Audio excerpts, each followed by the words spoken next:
Hello horror fans and welcome to Heaven Knows Horror. Today I have for you a vintage unboxing, mystery box unboxing. Basically, this is a company on Etsy called Red Hook Retro. They sell vintage objects basically, and they have a section on their store that has themed boxes. The horror themed box costs £9.50 with, it says on here, £2.95 shipping, so it's a bargain basically. And in this box you are supposed to get a fiction horror book and your choice of either a second fiction or non-fiction book, gruesome Halloween ornaments, prints from vintage horror films and sweets, and you will also receive a mystery item from Badges to Novelty Homewares. Great for all lovers of the macabre. I'm excited, Gus is excited, obviously. Look at his jaw. Shut your mouth.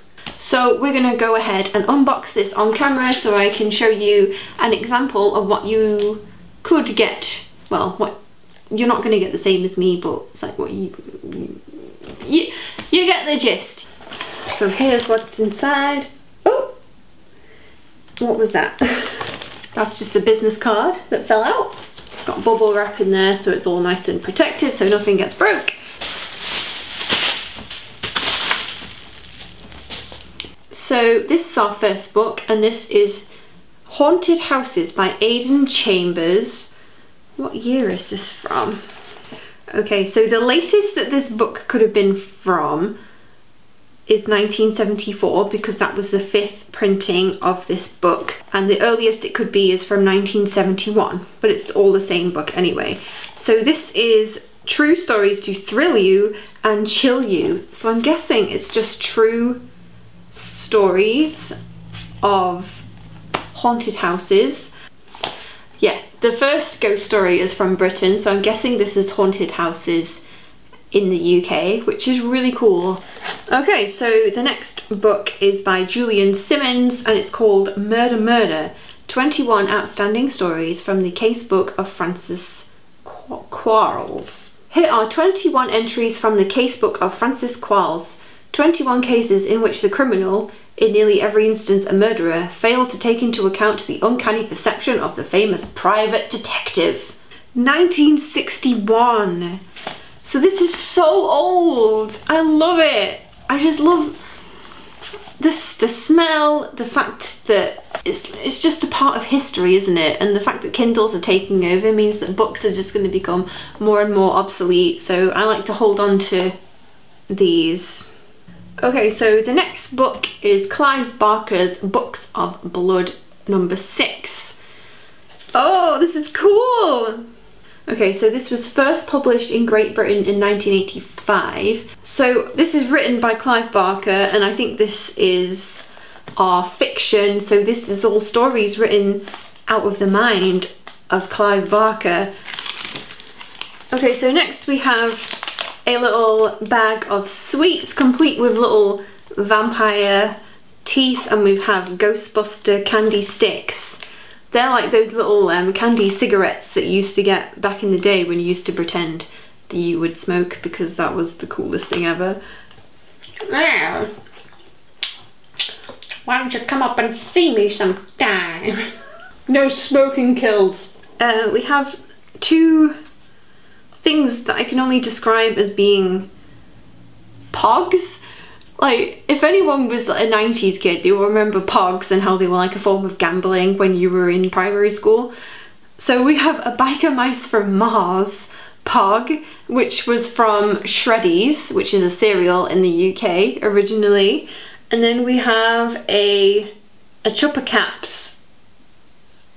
I'm guessing they're pogs. I mean, they feel like pogs. And that is just a guy with a match with creepy eyes all around him. I never thought that I would hold a pog ever again in my life. So the next thing is in this little plastic wallet, so I'm guessing this is the poster.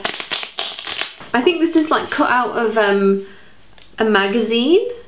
We have like text on the back here So I'm not sure what year this is from, but it's a pretty cool photo. I like it. If anyone knows what film this is from, you can comment in the comments, because I'm not too big on werewolf films, so I'm not an expert by any means. And then we have 2 other pictures in here, which is way more than I was expecting. So we have the classic picture of King Kong on the Empire State Building, even though it doesn't look like the Empire State Building because it doesn't have a prong. Am I wrong? I'm pretty sure I'm not wrong. That's the Empire State Building, isn't it? And then we have some text on the back, which is just a snippet of an article. And then this last picture is a really creepy alien. He's got pom-poms for fingers. And then on the back we have this equally creepy picture of people with like blacked out eyes and weird helmets. I'm not sure what either of these pictures are from, so if you know, please let me know. So the last 2 items, one of them is in bubble wrap, which is super intriguing. Okay, so we have a little black cat in a bucket, or in a plant. I think it's just a little cat in a plant. It's smaller than I was thinking it would be because they had examples on their page, but do you know what? I love cats, so I do kind of like the fact that this is small. I might just put this on my desk so I can look at it. They've obviously just painted it black and then they've put little like red eyes on it to make it look creepy. I think it's cute. I know that a lot of people might be disappointed by this, but I like this. I don't care. So the last item I think is the mystery item that I have absolutely no idea what this could be. What on earth? This is weird, okay? We have marbles.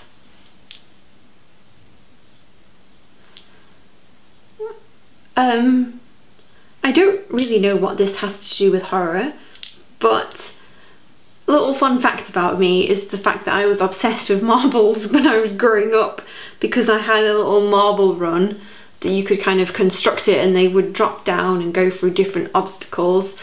So I kind of like marbles, but I haven't played with marbles in a very long time. But this one, that's kind of like an oil slick colour, is giving me life just because I like looking at it. And the fact that it's a big marble, it's like, oh, it's better than all the other marbles. Yeah, marbles. Well, that is everything in the box. Please go check out Red Hook Retro. They have some really reasonably priced vintage things if you're into vintage like I am. Hopefully you've enjoyed this video, and hopefully I will see you next time. And Gus, bye!